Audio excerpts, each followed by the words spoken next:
Hello everyone, আসসালামু আলাইকুম। চলুন আমি কিভাবে মুরগির মাংস রান্না করেছি তাই আপনাদের সঙ্গে শেয়ার করব আর কি।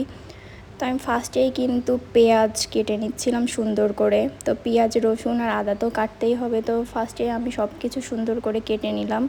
নিয়ে এবার তো পালা মুরগি কাটার। তো আমি কিন্তু মুরগিটা দেশি ছিল বলে এত পরিমাণ শক্ত মনে হচ্ছিল আমি মুরগির সঙ্গে যুদ্ধ করছি।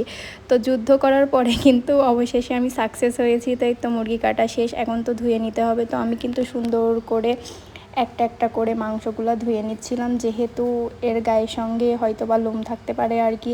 তো আমি কিন্তু অনেক সুন্দর করে 5-7 বার করে ধুয়ে নিয়েছি মুরগির মাংসটা।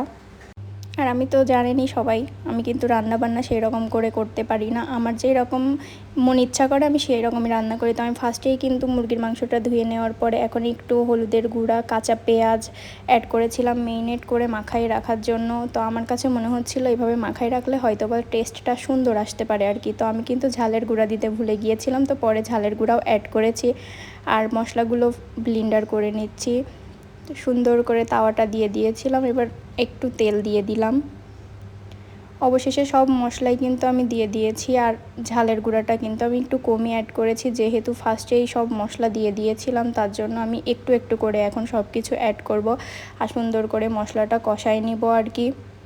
তো এই তো মশলা কিন্তু কষে এসেছে আর মশলার কালারটা কিন্তু অনেক সুন্দর হয়েছে। এবার আমি মুরগির মাংসগুলো সব ঢেলে দিয়েছি, ঢেলে দিয়ে সুন্দর করে এই মাংসটাও কষাই নিব।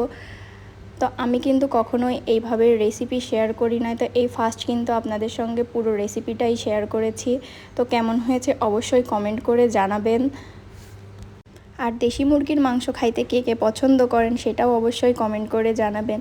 এই তো কথা বলতে বলতে কিন্তু আমার রান্নাটা রেডি, আর এই রকম হয়েছে। কেমন হয়েছে অবশ্যই